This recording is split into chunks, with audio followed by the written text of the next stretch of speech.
you've got a really interesting background and a really interesting story that I'm really excited to hear on the podcast. But before we begin, the question I ask everyone to start off with: what's the one thing you'd want anyone entering social care as a user of care, as a service user? What's that one thing you'd want them to know? Okay.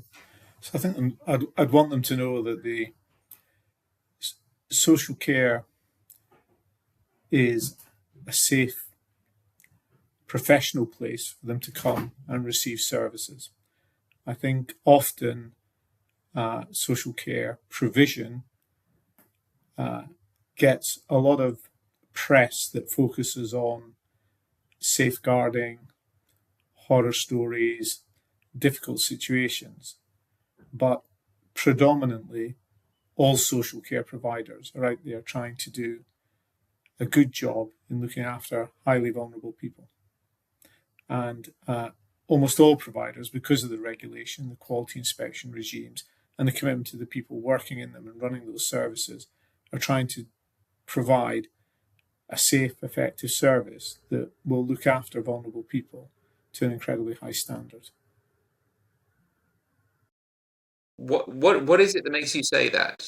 That I you sort of you look, and from the inside of social care, it's quite easy to look at it and go, of course we do all this. We're all trying to achieve, the CQC outstanding. That's what we're all aiming for. If not good, if not outstanding, then something in the middle that equals great, right? We always want to do better. So for us, trying to do better, trying to take that next step is that second nature. What is it? What is it about social care that makes you think people need to know that's what we do? Um, it's quite a tricky question. I'm not sure that I know how to answer that straightforwardly. Um, and I think I just go back to the point. I mean, you talk to a lot of people. I mean, my background's, NHS healthcare for a long time, and then social care latterly, running residential care homes for the elderly for the last 14 years. I've been a non-executive on a board for complex learning disability care, residential and supported living. Um, and I think all of those sectors, all of those provisions at some point or another have been in the press one way or another. There's been a scandal of some sort around them, focused on poor operators. And I think those are the stories that have salience with the public. And so often they fear going into a care home. They fear, maybe a family with a child with learning disabilities, uh, going into adulthood, fear them leaving home and going into an independent supported living placement because of the media's um, desire to predominantly focus on when things go wrong in services that are predominantly dealing with people with complex problems, in services that are often underfunded and challenged, particularly if they're strongly exposed to public sector funding rather than private funding. Um, Delivering services safe and well can be challenging when an organisation has financial or resource challenges and staffing challenges. But the key thing that anybody coming into a service wants to know is, am I safe? Am I going to be well looked after? Are the people here in this environment professional and competent and kind? And those are the things that will carry through um, in anybody's kind of experience. And the key things that any service needs to demonstrate pretty quickly to anybody coming to use that service. I think it's really interesting that social care is it's a sale, if you will, that starts with a really negative emotion. You mentioned fear. I think in my experience, we see quite a lot of guilt when people come into, they're being placed in our care homes. The guilt that I as a child can no longer look after mum or dad. The guilt that I made the wrong choice with that previous care home and now I need to come to this care home. Um, it means that very candidly, looking at it from a business perspective, the sales process is different to anything else I've ever experienced. I'm not selling you a positive solution. What I'm doing is responding to a very negative need. And it means that as providers, we're having to constantly challenge ourselves and reevaluate what the individual wants. So what the individual who we're providing care, what their wants and needs are. But we've also got to take into account the whole family dynamic. And I think that makes a provider's job incredibly challenging when it comes to, as you identified, that initial point of, don't worry, we've got this. We're aiming for, we're delivering a good, safe service, because you're having to prove it every single time. And the second that you fail, you've almost validated that initial negative emotion. Sure. Um, I kind of agree with all of that. I think you're having to reinforce that initial. You use the term sale. Yeah, we're a business and we sell things. We sell bed placements. We sell domiciliary care packages. Um, I guess I'm probably a little less comfortable with the cold kind of commercial language of I'm selling somebody something, and when somebody comes to one of my care homes, obviously there's a commercial transaction, but more importantly is that they're choosing that home or that placement for their loved one because it feels like the right place. It feels like the place that that person's going to be happy, they're going to be safe, they're going to be well looked after, and they're going to be surrounded by kind, caring people. Um, and unless you can convince people of that, no matter how good your brochures are, how good your sales technique is, you might get them through the door. But if you can't deliver on that promise, as you've just said, every day, because you're having to reinforce that sale, you're having to reinforce that position every day, because every single day they could say, actually, I'm not happy here. My loved one's not happy here. They don't feel safe here. I don't feel safe with them being here. So I'm taking them, I'm going to find somewhere else. Like you said, people have come to you after not feeling comfortable in other homes. We've all had that experience. We can't always meet a particular family's needs where, maybe a family that is particularly incredibly anxious, or they just have a bad experience with one of our carers, or something just goes wrong for them, or just no longer feels like a good fit, and the relationship breaks down and they move on. And of course that happens. But if you do the job well, your staff are well trained, they're well supervised, they've got the right attitudes, and they're reinforced consistently within the home. Then once you have people through the door and you can make that home feel like it's a loving, caring, kind place to be, then I think that's what people need. I mean, social care, of course, it's got incredibly technical with all the IT that's coming in, with all the additional responsibilities that are put upon staff. But fundamentally, the words in care, and I've always said to everybody, well, from the moment I started in care homes, I said, we need to put the words the other way around. This is somebody's home in which they get care, not a care home. It's a home where they live, which has to be their home, but they happen to also have needs for care and support with their personal living while they're here. But first and foremost, it has to be a home. And I think that's a kind of message that every care home should carry. I kind of worry about those care homes that are either overly institutional or have gone so far down the road of becoming selling on the high hotel features, the very kind of advanced, nice fine dining experiences, etc., that they forget that that's not home. That's a holiday. That's a hotel. What does a home feel like? What does a home look like? And that should be the primary concern. So when somebody moves in, they're not necessarily moving into a holiday hotel experience. They're moving into something that feels like a long-term place to live, to make friends in the last stages or wherever they happen to be in their journey. So it's a really interesting discussion there about the way I share your concerns about the newer builds. The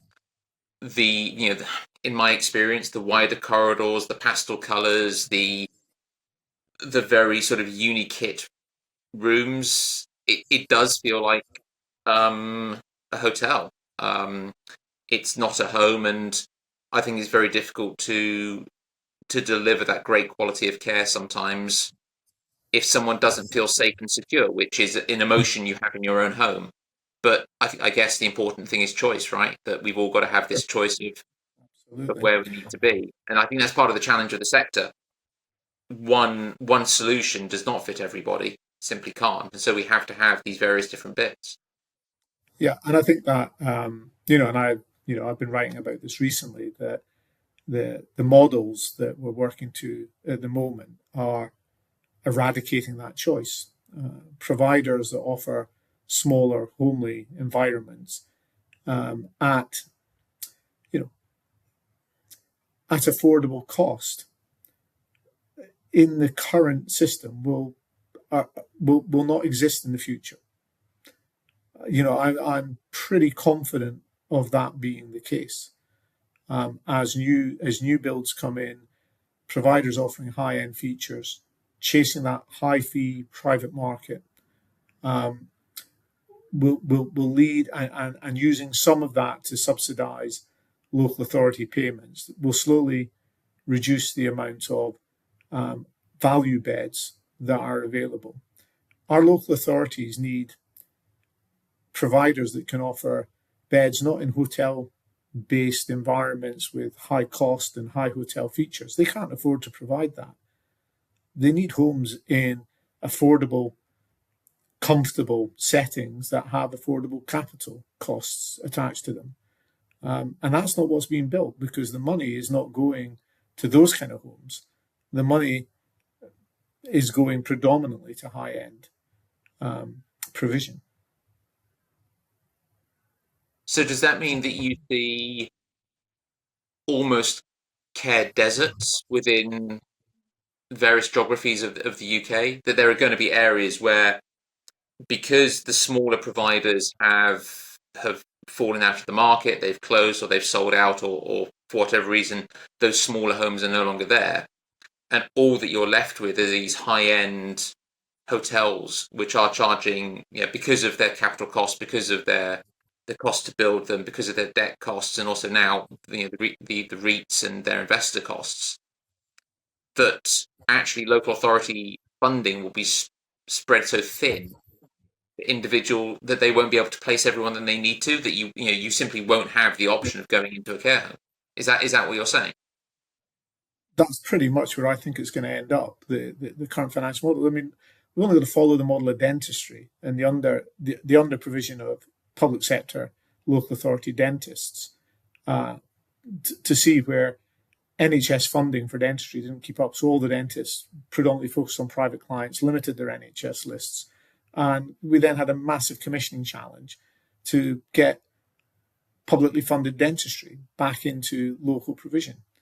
Um, While it's not a perfect analogy, if local authorities are paying 800, £900 per bed, but the true cost of care is around 1400, that £600 or 500 or whatever doesn't vanish. It's not that it's not needed.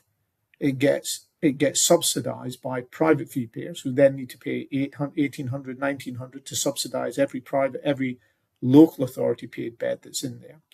It gets subsidised because the provider can't do their capital works, can't train staff as well as they would have liked to, push down staff terms and conditions, and it gets subsidised um, through private top ups, and subsidised through, eventually, people like me whose businesses fail and are left with significant debts to settle that they've incurred by trying to provide the local authorities with service.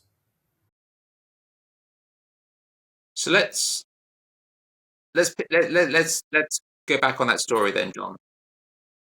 Because it's never pleasant talking to anyone whose business has failed, let alone someone in social care, who runs care homes. Um, as Julie Burton said on a previous podcast, if you think of social care as a forest, if one tree falls, it's going to impact other trees, and social care is so tightly knit, and integrated with each other that you know your story of failure of your business failure is really saddening. Um, but for those listening who haven't heard this story before, could you just give us a potted history of how you came into social care, what your ambitions were, what sort of businesses you ran, and then the challenges you faced, and ultimately what led to the position you're now in? Okay. So, in summary, where do we start? Entered social care in 2012. I'd been a senior executive in the NHS, director of nursing. Um, Worked in private sector for a big US healthcare company doing commissioning consulting in the UK called United Health. Came out of that through redundancy. Worked with a guy who became my business partner. We both kind of came out at the same time and decided to invest in social care together. I'd been starting to look for a while at whether I could potentially invest in a care home, work in that sector. I wanted to do, after big corporate jobs, running NHS organisations, I wanted something small and manageable and something where I felt that I could know the residents, know the relatives, just kind of something I could wrap my arms around and be responsible for, and care for and run a business, and run a business, do okay at it. For me, I remember business partner saying, "Oh, he was quite excited about the possibility of making money." And for me, it was just about being on the journey. Actually, wasn't that kind of never been really that financially motivated to be truthful. But I wanted to run a good business. I wanted something that I could kind of run, look after, and if I happened to make something out of it at the end of it, all the well. And I wanted the freedom of being kind of self-employed, my own boss, all the rest of that. So we eventually found a transaction, a nice care home, 22, 3 beds, residential, lovely gardens, historic property. We'd been looking for a while. It seemed to fit the bill. It had some development opportunity. We felt we could add value to it if we could kind of buy it and then raise some additional capital to develop it. It had an upper floor that the old owners used to live in, and that had opportunity to convert to additional beds. So we thought this is quite a good deal, and we bought that as our first home. We did, traded pretty well, had a good, strong trading history, well respected in the local area. Continued to trade that all the way through COVID and until today. So there's a kind of story that I'll come back to about kind of why that's become a home that's struggled in the last year or so. Within a couple of years,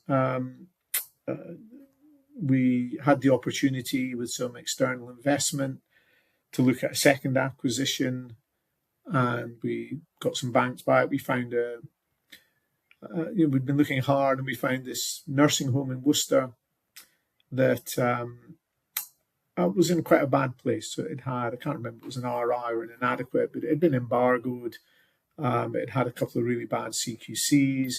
It had owners that were just not interested. They were a farming family that had it for a lot of years. They'd lost interest and kind of were leaving the manager in a pretty unfunded and unsupported position. The home needed quite a lot of kind of internal upgrading. It was quite dilapidated. So we got it for a reasonable, what we thought at the time was a reasonable price. It's in lovely grounds, a lovely spot in Worcester. Its kind of downside was it was exposed to 31 registered beds, but 8 of the rooms were double occupancy. So it was exposed to quite a high level of double occupancy. But it had a good trading history of the local authority buying those double occupancy nursing beds because they were good value. They bought them at a kind of discounted rate, but they kept them filled, and we could sell the kind of larger single rooms, private occupancy, and make the thing work. And it worked very well through up until COVID. And that's when things started going wrong. So we, just before COVID, we'd raised the capital. We'd refinance with Virgin or Yorkshire Clydesdale as they were. Then we'd raise the capital to do the upstairs floor at Lathbury. We'd got that started just before COVID kicked off. COVID kicked off as that project and build had started, which kind of slowed things up a bit. But the build did get finished and it did get opened kind of 2021. So that was, we're very excited about that, having a brand new floor, 7 extra rooms, and all was looking well, and that was kind of trading well at that point and kind of getting that new provision filled and occupied.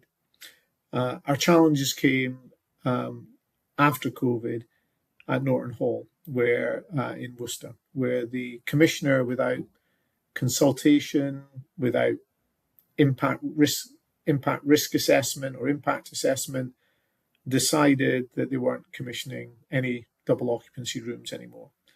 So all our double occupancy rooms were we could no longer sell them, bar the odd one to the odd couple that came by or what have you. But in terms of the routine filling of those double occupancies for individuals requiring nursing care that needed public funding, those rooms were no longer deemed as suitable.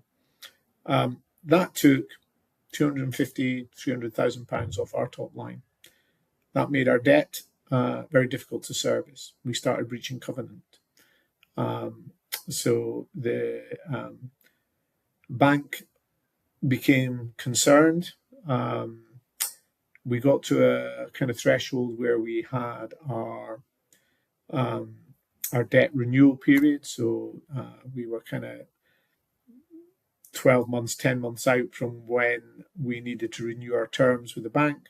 They said they didn't want to rebank us. So they were putting us on notice that we needed to refinance. We'd kind of been thinking about an exit plan long term anyway. And our thoughts were at that time, we'd sell Lathbury, the home we'd done the development on, and that should be enough to clear our debt. And we would move forward and develop Norton, make it an all single occupancy home again.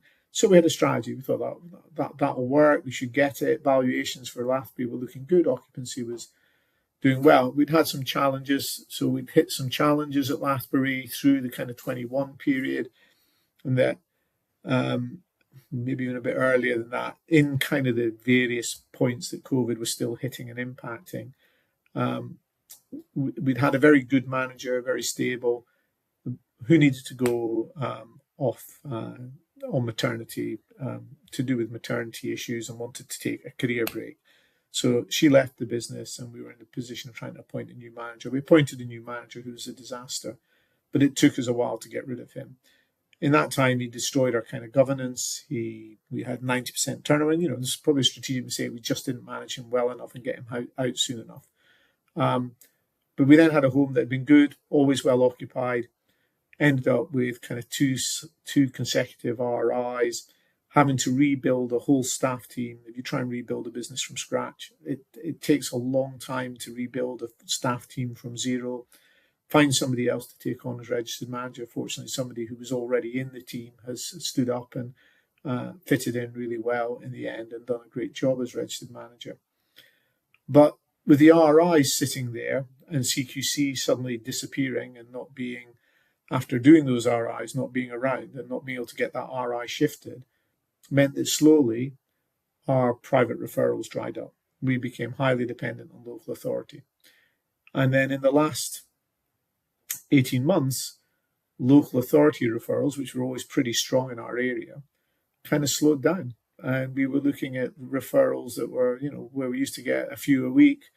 We were lucky getting a few a month. And when we bid for them, even though their advertised contract prices were $950 or something for a residential dementia care placement, they would say to us, "Oh, well, that's contract, but we're spot purchasing. We've already an offer for $850. If you want to take this placement, you'll have to come in under $850." So we went from 90+% occupied home with getting an average fee rate of close to £1,000 a week for every resident, some higher, some lower, down to sub 80% a lot of the time, with fee rates starting to push down to the mid 800s. And so the loss of double occupancy at Worcester, even though we were still kind of keeping those beds, we had periods of lower occupancy, but those beds reasonably full. And because it's nursing, fees not great, but generally a bit stronger because we were getting the FNC element and the odd CHC placement for end of life or what have you. Worcester was kind of washing its face, but only just. Some of the time or most of the time, but other times it would not be. So kind of you'd have a couple of months where it washed its face with maybe a little bit of surplus, a couple of months where it was behind the ball. Lansbury, which had previously generated enough additional revenue to support both and the debt, just stopped being able to do that, stopped being able to service it. So we kind of then hit a perfect storm. We got to the point where, not only not being able to service our debt or break covenants, we couldn't get the sale away because the valuations that we initially had done didn't stack up as people started to approach the deal because the occupancy was down, the fee take was down. So we got to a point where some sales fell away, the bank got impatient. We got to the point where terms were drawn on our loan, that our loan was shoved onto overdraft. Insolvency practitioners were appointed over to see our cash flow. They tried to do an accelerated sale. Offers came in, but nothing's been accepted because of the timing it would take to get the sale away. And final decision taken about a month ago to close the business. So there's the story in a little potted history. So I think it's worth just going through some of the maths to assist here with people, because I think what most people will hear is 80% occupancy, £800-900 a week for your residents. Surely you can run a business like that. That's to paraphrase, that's loads of money. I'm so just having done some really rough calculations on the side here. You must be using about 4,000 staff hours per month, something like that, in your business. Okay, so I haven't got a monthly figure in my head, but say we operate at 26 to 27 hours per resident on average per week. You might have a pocket calculator there to work it out. But yeah, no. So I can think of it. Yes, I'd say about 3,500. If I'm thinking about my monthly reporting now, about 3,500 over a 4-week period. Right, yeah. So if you're paying say £13, per person per hour on average, because there'll be national insurance contributions on this and have you, and that's just national living wage.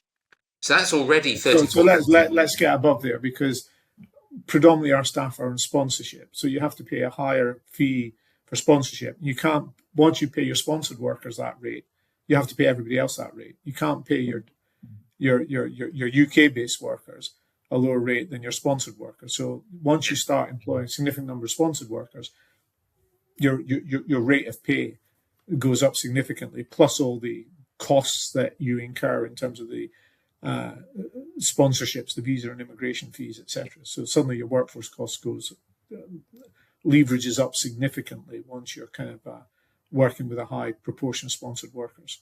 Yeah.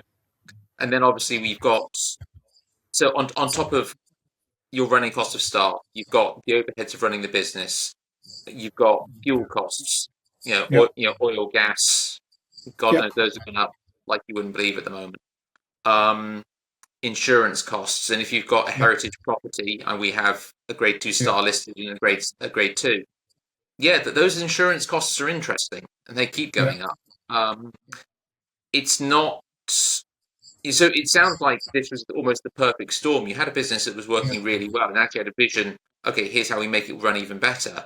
Yeah. And then, just as you said, having £250,000 taken off your top line revenue by a commissioning decision by Worcestershire County Council.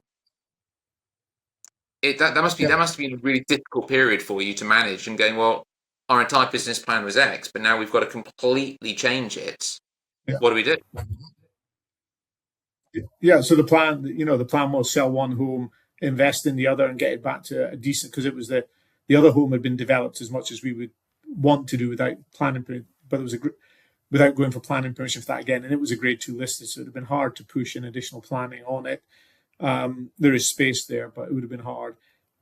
Norton, a lot more spacious, great opportunity, had some planning history that never been fully completed, and it was vulnerable because of its double occupancy bed, so it had lower bed numbers, so it seemed a great opportunity. So the plan was there. It was a potentially deliverable plan, and then the bottom fell through at Lathbury, which destroyed the value of that business, which then meant we couldn't get the sale away, which meant we couldn't deliver the plan to deliver the changes at Norton. So I think it will. I think it surprised people so sorry, not surprise. Surprise is the wrong word. I don't think many people understand the relationship between the care home provider and the local authorities in terms of the local authorities' commissioning structure. Yeah. And I don't think commissioning is to be entirely fair, commissioning is not particularly well understood by care home providers, let alone the local authorities, or indeed people outside the sector. Could you just give a really brief overview of, for you, what the commissioning structure was like in Worcestershire and what those conversations were like when Worcestershire turned around and said, we're just not doing double occupancy anymore? No, the conversations were non-existent. There was no ability to have a conversation. It was just the answer. There was no discussion, opportunity to have a discussion. So I think you're kind of fundamentally treated as, they're managing a competitive market of public money. So they're kind of cautious about how they're going to talk to you as a provider into that market because you're competing with other providers. So they have an attitude of non-disclosure until they need you for something. But until then, it's a kind of limited communication, limited access to the commissioners at any seniority, any level of seniority.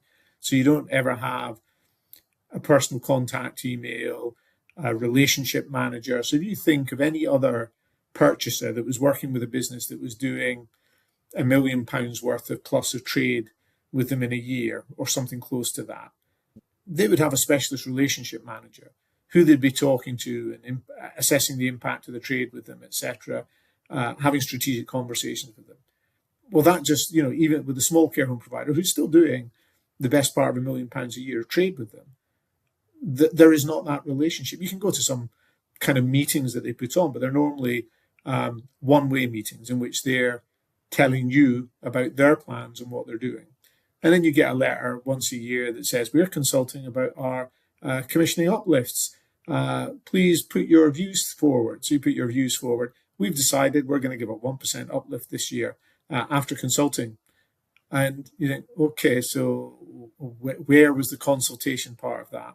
Where was the listening that we needed 10, 15% to make this work? Worcester have done, in uplifts, tiny money every year for about the last, I don't know, for as long as we've been here.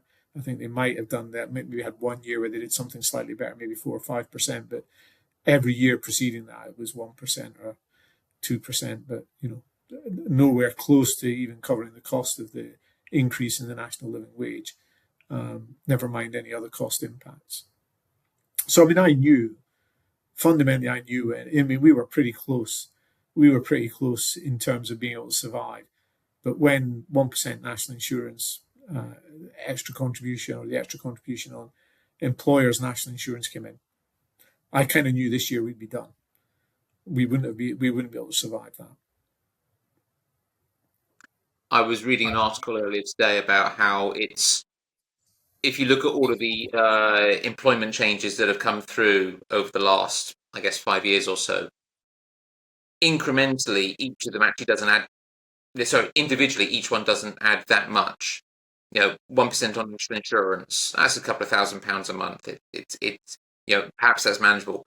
Living wage going up, okay, that's that. In April, we've got the change of sick pay from being a day 4 right to being a day 1 right.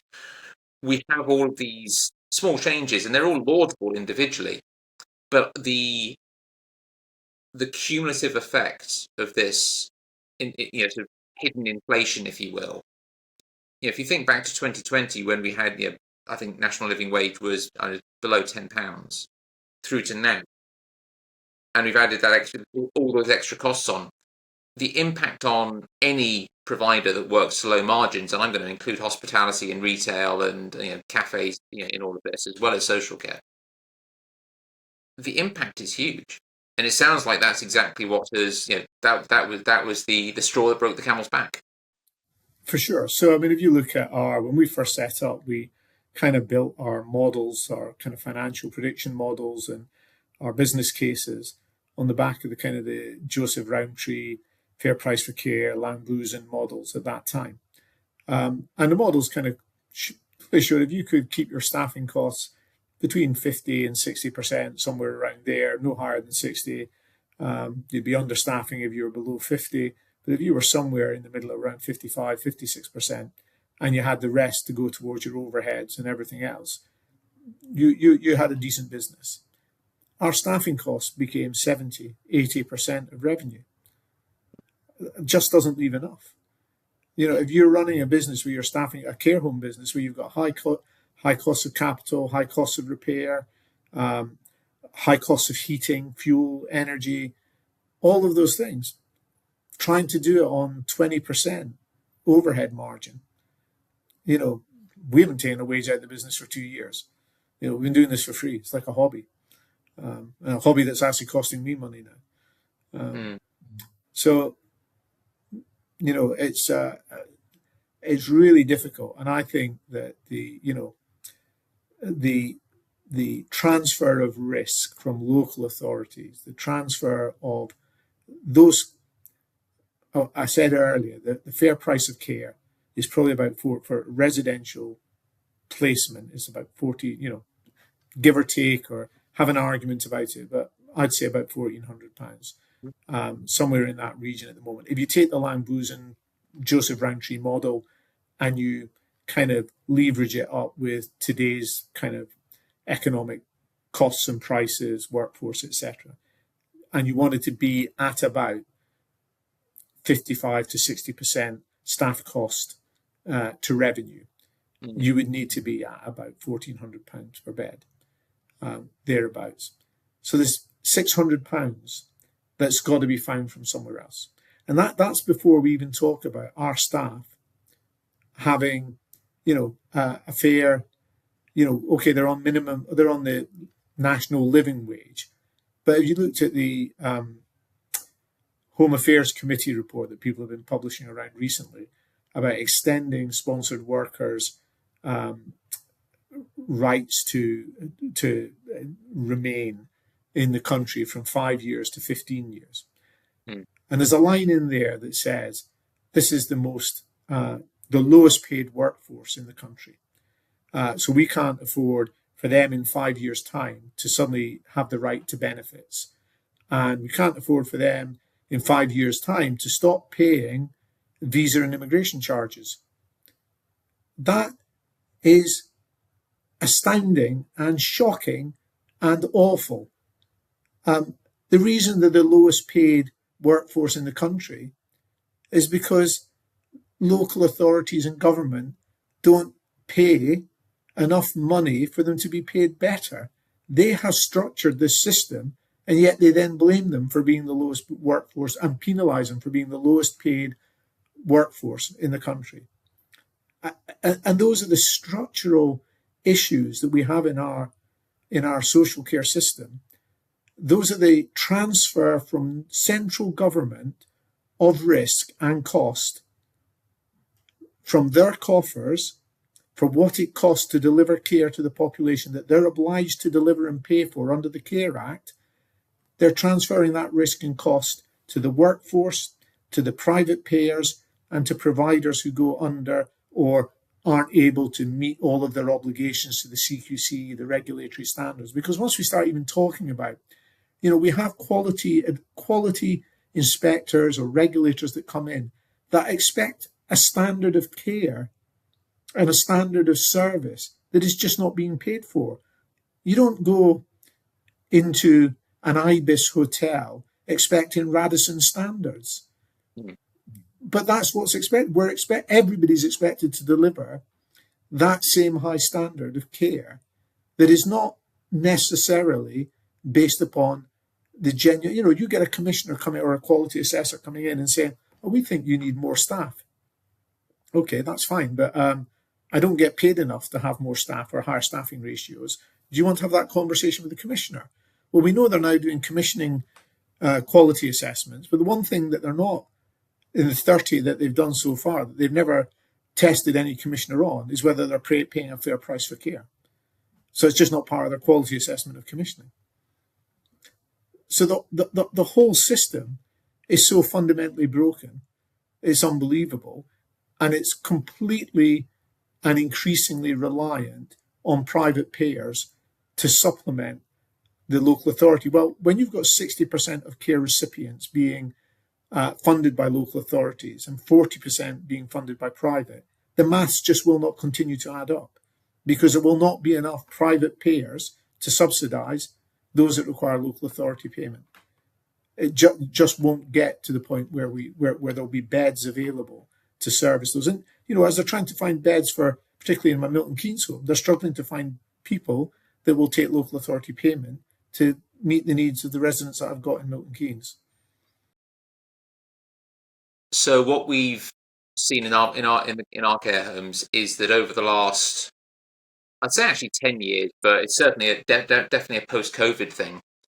We've definitely seen an increased level of need, where the needs of the individuals who are coming into the care homes has accelerated. This is to the point now where one of our residential care homes is accepting people from a mental health unit, because the mental health unit is saying their needs are such that these individuals need to be moved into alternative care because they need to free up space for even more complex needs. It feels like the problem with that model, by the way, is, and going back to your point, is if you have really high levels of need, it's highly likely that you probably would have been in the care system for a while, and you would have probably spent most of your own money, if not already sold your house, in order to fund your own care. If this model continues, we're going to have more and more people who have to be funded by the local authority or by the NHS because they simply can't afford to fund it themselves. And so the level of demand and need that is going to be placed upon local authority funding is exacerbated. We are going to have more and more people coming through the system because we have an elderly population. We also have a more financially savvy group of people coming through the system who I think will be more aware, oh, hang on a minute, mum or dad will need to sell their house for care, I need to do something about it. So you'll have some manipulation there. So I think that the story that you've painted of a sector where the number of private payers is decreasing, that model's just that's just going to accelerate. I completely agree with you, and I'm concerned about where you would see the sector going then in the next 20 years as we hit this aging population. So if you look at I can't remember the name of it, but the recent paper that's come out in response to basically the stuff that sits around and has triggered the Baroness Casey Commission, they're talking about 4 billion coming out extra into social care in 28-29. If you break those numbers down, I did it roughly with somebody else online. We just messed about, and these are back of envelope calculations. But what that might equate to, if residential care got its share of that money, fair share of that money, and it was ring fenced, it would equate to about £100 per local authority funded placement in residential care, when we've already got about a £600 gap per placement. So I kind of run some calculations through on that. That would make, then, if you took a 40-60 subsidisation model, so 60% local authority, 40% private, and you just took for a thought experiment, took a care home that had exactly that balance of residents, so 60% local authority, 40% private, to reflect the population of need of funding. Those private residents, on the basis that the local authority could local authority fees to 1,000, those private residents, to subsidise that, would have to be paying over £3,000 a week. Well, we know homes are already charging up to £2,000 a week, but in 2 years, that money could be the requirement, because if we see how quickly we've escalated to £2,000 a week in private fees, that's come around really quickly. And that's going to escalate even more, where we're going to be at private fees per week are going to be above £3,000 a week if we don't sort out a fair price tariff for care. So I just saw something today from the King's Fund saying that some new Labour groups come out with a recommendation about a social care fund raised nationally. And who's saying, well, we need to sort out the system first. And that's kind of my argument to that is, no, we've got a system. We do know about eligibility. It's maybe not perfect, but if it was funded centrally at a fair price for care, that system would have half a chance of working. But let's not try and let the perfect get in the way of the good by trying to rebuild the whole system. Let's focus on the core problem that we've known about since 2011 at least. So we've known about since the Dilnut Review and about 6 other papers since then, that local authority do not pay a fair price for care, do not provide the fund care at the price that it costs to deliver, and rely on subsidisation. We've known that, and it's been discussed in government, and there are numerous papers and reports asking government to do something about it, but it's not been done. So we don't need to fix the whole of social care. We need to fix the funding model and make sure there's a fair price tariff that allows, so if I run a care home, whether I take a private payer or I take a local authority payer, they should pay the same price, and I should be able to survive as a business. And that, anything else just doesn't make sense. Why should somebody, a private payer, come in and pay twice the amount of a local authority funded patient so that local authority person can have their care? Why shouldn't the local authority pay exactly the same price as that price should be spread equally across both populations? And when the private payer, runs out of funds, then of course there's no argument then about the local authority picking up funding because it's at their funding rate. So looking at what you've just said, and this highly likely position that private payers are going to be paying, well, at £3,000 a week, that's £150,000 a year. You're in a position where you've got people who were private payers who were paying £1,000 a week pre-COVID. That's now changed to £1,500, so £75,000 a year now on the cost of care. And that's just you. That's you as a provider. I mean, there are many providers way above that. Exactly. Currently, yeah. Average price of a house at the moment is around about £280,000. So the way I like to think of it is either in terms of cars or in terms of how a percentage of a house. But I think people are now paying roughly 20 to 25% of the value of the average house every year to care for their mum or dad. When you start talking about £100,000, £150,000 a year, and there's an assumption here that property prices don't really move too much. I mean, they'll go up a bit, but they won't go up that much. Will people be willing to pay half the price of an average house for 1 year of care for their relative? I think the point that you were alluding to and sort of echoed in my brain was that's not fair. It's not fair that the local authority should pay so little and I have to subsidise it. It's not fair that the NHS pays for all of these other diseases and not for dementia, not for Alzheimer's. So I'm curious what your views on how the sector evolves if we have this inherent unfairness within it.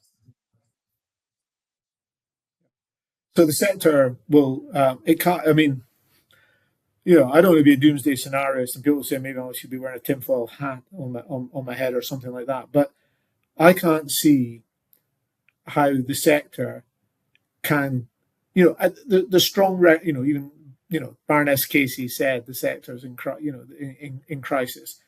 It's in crisis, and it can't continue in the way that it is doing. We've got so much evidence that it can't be sustained using the current funding model. and there's work being done on it, but it's just not quick enough. So this new Labour report that's I heard about today saying, well, let's fix the funding. So my argument would be, we need to fix that funding. We need to come up with a national care fund. So we don't need a national care service at the moment. That's just starting to get things too complicated. Everybody's come up with these two way big solutions. Let's have another review. When does Baroness Casey's review report out? 28, 29. When's the next general election? 28, 29. What's the likelihood that that's going to get kicked into the long grass, the same as every other report has in the past, in the change of the political weather? We need, in this political term, government to commit to introducing some form of national care tariff and identifying an appropriate level of funding for that and a model to raise those funds. That's the core of all our issues in social care. It has been for 20 plus years, if not more. It's not right that we have a public service, a national public service called social care, that is not funded nationally, that is not funded by the government that has duties under the Care Act. It's not fair or lawful. It's not fair or lawful that we have a workforce that are called the most underpaid workforce in the country and therefore can't even sustain their own, be secured the same immigration rights as colleagues in the NHS. It's not fair that as social care providers, for every person we bring in on sponsorship, we have to pay the UK immigration and visas charge for the same worker going into the NHS. They don't. There is so much unfairness and disparity that has to be addressed and can't continue, because social care, we won't have a social care system that can be publicly funded. It will fall back on families. It will fall back on informal care.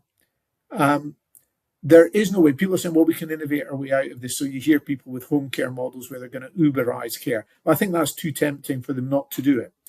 But, a debate where we're going to have an Uberization model of social care, of home care, where every home carer is self-employed on an Uberized app.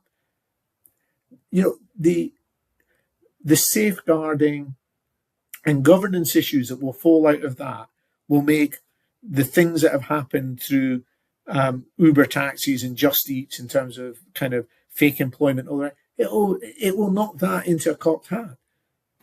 We will have absolute chaos in home care if we Uberization for sure in a controlled and managed way to improve scheduling, give people more control over when they see and who they see, to be able to allow people to kind of choose to do a couple of hours in their own community to provide it, and that will create efficiencies. But to put that into a self-employed Uberized model is a very serious misstep that will create chaos in a highly regulated care service. But there are people who would like to see this, technologists that are working on it. But we know from things like Uber and Just Eat is that the people that extract the value out of those models are the tech owners. They're the people who are extractive of value. It doesn't transfer real value to the people on the self-employed end. They're actually exploited in the end by those models. So, we need to really watch out what we're doing and where we're going with tech, where the solutions that are coming out that says, let's manage at this cost base. Actually, let's manage with an even lower cost base. Those are not the arguments. People that say there's not a magic money tree are buying into a political narrative that needs to be challenged in the strongest sense. Because yes, no, there's not a magic money tree. But when we need to find money, this government can find it, and it will find it. When we had the banking crisis and the banking crash, the billions of pounds that were found to bail out the banks, that was found. If everybody working in social care tomorrow said, we're not going to work for a week, we would have a national crisis on our hands. If everybody in social care said, okay, we're not going to go in and turn up at work in the care homes, we're not going to pick up those domiciliary care packages, we're not going to go and look after the people with learning disabilities. We're such a fragmented sector that power of Labour saying, no, we're not doing this unless we're actually treated fairly, we're not able to do. We don't have that same negotiating power. So some people are anxious about maybe our Labour becoming unionised and having more working rights. I think it'll be a point of leverage. It will be a point where provider organisations get the opportunity to go into the negotiating room with unions that then have to make an argument back to government for fairer pay, fairer terms, because providers will not have the wherewithal to pick up those additional costs that are being asked for. So I think there's big changes afoot. Just how they're going to pan out, I'm not quite sure yet.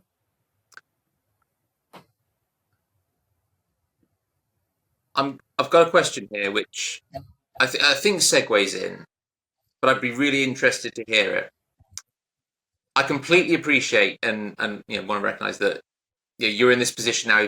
You're exiting your business, and on the transference of risk point as well. One point I want to bring out is you said that this was costing you money as well, and we had a conversation previously where you mentioned to me that was a personal guarantee on your house, and the phrase that you said that stuck with me back then was the value of your house, which you may or may not lose, has basically paid for the care of certain people, and that's a transference of not it's not risk. That's your personal wealth that's gone towards paying for the care of people. Now, you mentioned it also earlier, the extraction of value, and I think that social care is awash with that. Not by providers, but by people, yes, by the tech companies, yes, by the banks, by investors, and yet we in social care put our money in. I'm seeing a lot at the moment with foreign investors, mostly US investment funds, putting money into social care. Do you think that that's right? As part of this sort of reform process, would you change that? Would you allow it, and therefore remove operator risk? Okay, so I think we have to have so where do private investors put their money? And I've worked for private. I've worked as a non-exec on private equity and learning disability in the past. They put their money into so they're going to put their money into the high end provision, where they know there's kind of stable income flows, strong price elasticity, ability to get great returns on their investment. So that's where the money is going to go in social care. It's not going to go in local authority funded placements. Not for standard dementia residential. The fee, at this point, because the fee base is just not there. It also goes into highly complex needs care, where local authorities, so particularly at the moment, childcare, complex childcare, complex learning disability care, complex mental health, where local authorities have limited supply and limited choice about paying for what supply is there. So if you look at the fee rates of those packages of care, they are huge in terms of what's being charged for childcare placements when kids need 3-to-1, 2-to-1 care packages, learning disability with vulnerable behaviours need 2-to-1, 3-to-1 care packages. So those costs are huge. And that's where private equity money, REIT trust money, etc., is going. High-end provision with high price elasticity or guaranteed money tap, turn on the money tap from local authorities on low discretionary payments, where the local authority just have no discretion but to pay those payments, pay the price that's demanded. And so those are the extractive models. In terms of that high-end complex care, it's one area where I think local authorities, NHS or what have you, need to think about whether they take that back in. So we just had the huge issue with St Andrews, where 250, because of reports and concerns about quality, governance and safety, they're looking to replace take out and find new homes for 259 or so of the most vulnerable service users we've got in our country. I've worked in St Andrews in the past, did an interim directorship there for a while. That hospital's a charity. It's built in a very old institution. It's got some very old-fashioned models of work in it, and it charges very high rates to care for people. But it doesn't make profit out of it because it's a charity. And it's grown because the NHS has had a need for those beds, because people that go to St Andrews are people that nobody else in the NHS has been able to care for or look after. And the problem is it hasn't had the quality of NHS governance and oversight that it would have had if it had been in an NHS organisation. Now, all of those individuals are going to go out to some other form of private institution or organisation, most of which will probably be owned by private equity companies, REITs, or what have you, because those are the high fee paying types of residents where commissioners have no discretion over paying for their care. So I think there may be an argument for that end of the market actually to be thought about being taken back in nationally and being looked after, because those service users are just too vulnerable and have too high a level of need. So when you're looking after vulnerable residents with very difficult behaviours that need a 2 or 3 to 1 care package in a house that's been converted in a residential street, it feels incredibly strange. Because of some elements of policy that's looked to kind of move certain individuals with high levels of vulnerability back into a more normal living environment. Whether that's right or wrong, I'm not going to debate here because there's lots of sensitivity around that, and I understand why people would want individuals to be living in as normal an environment as possible. But what I can say, having been in those environments, is very little that's normal about those environments, and there's a lot of risk associated with them. So I think there's that issue, and then there's the issue that and one of the papers I've written, I've said one of the models, if you had a tariff system, is that you would want to have a separate market for people who wanted high-end hotel hotel featured care. You have a private market for that kind of thing, and it's not allowed to take state subsidy. And then you have a separate market that delivers completely for a fair price tariff, whether it's a private payer, whether it's a local authority payer, and they're not allowed to take top up. They're only allowed to take that fee, and that fee should be enough. And I think you need to structure, when you introduce a tariff-based system, you need to structure the market so that it supports a tariff-based system. And that's not to get private payer. People with money will still want the bells and whistles, the high-end care and all the rest of it. Fine. Let them have that, and let the private investors go in and build those things. But we need investment in affordable beds. We need investment in beds where the local authority can actually afford to buy them, and normal people can afford to buy them and make their money last longer. And that's where the investment's not going at the moment. So it's really interesting hearing you've come back a couple of times now to this concept of affordable housing. That, in many ways, it of course it echoes what's going on in the wider society, because ultimately social care is housing.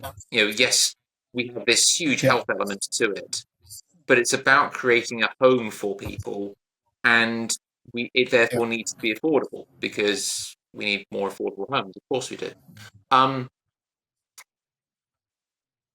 It doesn't it doesn't sound like that's a conversation that we've ever had as a society. We've never challenged that assumption, or really looked to, I think probably since the 1940s, we've never said, okay, what is this social care that is not, it's not NHS, it's not day-to-day living, but it's this other thing. And we've never really discussed that. Yeah. No, and I think it's I don't particularly know whether it's been discussed, or how people in policy making circles think about this housing element of residential care and what the quality model for that should look like. Ultimately, if people want an affordable solution, they need to accept that that has to be in modest accommodation. It can't be in high-end, fine dining accommodation. That's not affordable. So it has to be in some form of modest accommodation that provides good, clean, safe care, but in a modest environment at an affordable fee. Otherwise, we're setting ourselves up with a huge position of failure, because as we build these beautiful buildings with lovely receptions, fantastic dining rooms, amazing menus, incredible chefs, local authorities can't afford that, nor should they have to afford that. That's not how people live their lives. It wasn't how they were living their, those that lived their lives before that might afford to buy those kind of things. But normal people haven't, I haven't lived my life like that. You probably haven't lived your life like that. Um, People normally don't live their lives like that. So why suddenly when they need care, you know, most people in life, you know, particularly the older generation, probably don't have an ensuite bathroom. Yet we insist they need an ensuite bathroom when they come into care. Why suddenly, and most of them actually, when they've got advanced dementia or high levels of frailty, actually can't use an ensuite bathroom or toilet. They usually, why suddenly do people need ensuites? We've created these standards, that are beyond the level of affordability for social care. We've created standards that we've said, well, these would be not, who's created them? I don't, a lot of them have come from CQC reports, etc. But they've created standards that are undeliverable and unaffordable. So there's some expectation of room sizes. Yeah, of course, room sizes maybe for disability requirements, etc. They need to be reasonable. But we've all operated care homes with smaller rooms than the recommended size, and we've operated in older converted buildings, and we've been able to make them work. So why suddenly are they, not suitable to work? Why suddenly do we need these very large rooms that come with an increased rate of rent? You said earlier that we can't completely revolutionise the sector. And that actually the right thing to do, good. Sorry, perfect could be the enemy of good. But we're Yeah, also saying that actually some of the standards that we've created here potentially are pushing us to a level that most providers can't attain, and that it's almost like the expectation of the purchaser, which isn't the person receiving the service, it's the children of the person. In my experience, children of the person receiving the service. Um, that expectation is too high for what we're actually doing in care. And how do we square that circle? our focus should be on providing care, which is, we should provide comfortable, safe, warm environments. But our primary focus should be on providing enough staff to staff those environments and look after people well. Um, and the focus, I had a friend who's a vet, put his mum into very lovely care home, paid very huge fees, best part of 2000, probably about, I don't know, maybe best part of 10 years ago, he was paying that in this particular care home. She'd been in there 3 days, fell over, broke her hip, and wasn't found for 2 hours. So, having a lovely environment is no guarantee of good care. In fact, when my father died of cancer, he spent time in hospital in a single room in Aberdeen, where nobody went near nor by him, and he was lonely and depressed. Because he had to have some specialist treatment, he was sent down to Edinburgh, and he was put in an old Nightingale ward where there's like 10 beds lined up each side. And it was the best thing that could ever happen because he was able to talk to the person next to him. He was able to see what was going on. He was able to talk to the nurses as they walked up and down. He wasn't just left in a box in a shut room. So the idea that we shouldn't have shared rooms anymore, where does that come from? People are social animals. The biggest thing I saw during COVID was as we kept people in their own rooms was the incredible damage that did to residents' mental health, to how quickly they withdrew into themselves. The deterioration in residents just by being kept socially isolated for that period of time was appalling. One of the biggest questions I've got, and I'm going to throw this back at you, is, and as care home operators, I think we see the world differently to domiciliary care operators.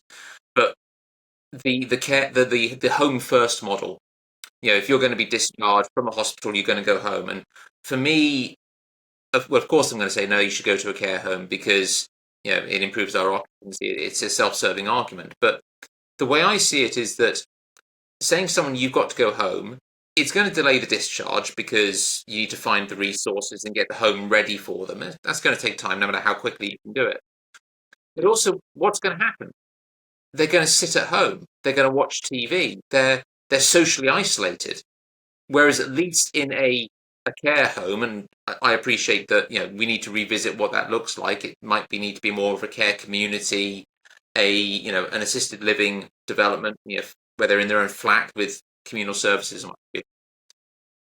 But at least then they can talk and they don't have that social anxiety and the loneliness and the depression. Is that is that what you're thinking about here in terms of where the model needs to go? So I'm a great believer in choice, and where residents and families can, individuals with needs can choose along with their families as to where's the best place for them to be. And some people are just not ready to come into a care home. They want to be in their own house, and to bring them away from their own house would be devastating. And I had this issue with my mother-in-law last year, where she stuck to being in her own house forever and would not move, did not want to come out of her own house, even though she was falling all the time. My father-in-law, she was in her late 80s. My father-in-law still around in his early 90s. And she eventually had a fall which led to serious fracture. She ended up in hospital. And I would say her capacity was impaired, but we had quite a big challenge convincing the staff that our capacity to choose wisely about coming home and understanding the impact of that was impaired, because they wanted to discharge her home. And I had to threaten to put a safeguarding against the hospital, saying, you're about to discharge a lady to home. She's got 2 visits a day, but the rest of the time it's her husband. He's 92. He's got a massive hernia. He goes into hospital dialysis, kidney dialysis 3 times a week. Have you even thought about the risks of what you're doing, that you're discharging one vulnerable person into the care of another vulnerable person? Mm. This person needs to be assessed for a care home now, rather than sending them home, where within 2 days they're going to be back in hospital. So in those situations, that home first policy is bonkers, frankly bonkers, because the discharge coordinators are so desperate to get people out. They know the care home beds are restricted or underfunded, so they're going to push for home first, not even be 100% confident whether they've actually got enough care hours going in. On top of that, where you've got situations where somebody doesn't really have a choice to make, they're put into a home first situation where they're getting 4 care visits a day maybe, but they're never off their chair or off their bed. All they're doing is sitting, living an isolated life in-house, having those visits a day. And God bless them, those visits are essential and important, and those carers are amazing. But in those circumstances, that's incredibly unfair as well. If that resident doesn't get the opportunity, if that person doesn't get the opportunity, the proper considered opportunity to say, what would you prefer? I suspect, my suspicion is that they don't get an awful lot of choice, is that they get an assessment of eligibility, and then the social worker says to them, well, yeah, you're not quite ready for a care home yet. We think we could look after you at home. We could put some support in at home first. And I think that's where the situation is wrong. Once somebody meets a certain threshold, they should have a choice. Would you like to come and have a look at a care home and think about whether that would be a better placement for you? Or, we can look at how a home care package would work. And to get the family round to really think about those 2 choices, rather than having one foisted upon them as a preferential solution. Yeah, makes a lot of sense. I think the time's drawing to a close, John. Yeah. It's been a fascinating conversation. I want to sort of look a little bit into your future, if I can, because I'm really curious about what happens next, because you've got so many great ideas and you've got such a powerful voice for the sector. What do you think you're going to do next? Well, I thought I was just going to walk away quietly, but I think I've burnt that bridge a little bit, in that I've started making a bit of a noise now, and a few people are asking me to talk up. So I'll talk up for as long as people are interested to hear, and as long as I've got something reasonable to say and contribute, then I'll kind of make my voice known. Part of my history was, I'll share this. I was quite senior in the NHS. I was a director of nursing, but I also formed the National Forum for Mental Health Nurse Directors. I was the chair of that for a while. I was quite influential at a point in my career, published regularly in journals and things. And I kind of thought I'd put that bit of my career behind me. I'd kind of done that and had finished. But this experience has kind of suddenly realised I've still got that skill set somewhere sitting behind me to be able to articulate complex problems, make an argument about how they might be solved. And I'll try and do that. And if people will listen to it, then I'll keep saying it and try to make that try to make a difference.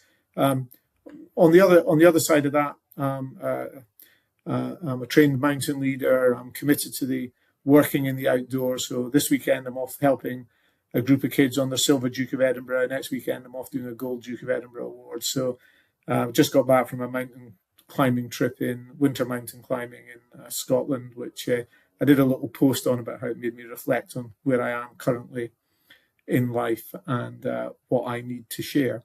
So there'll be a bit of that as well, but I hope to be able to talk and contribute to a debate around social care, at least for a while, until people get kind of maybe sick of seeing me post on LinkedIn and sick of hearing me talk about the issues that I think are important.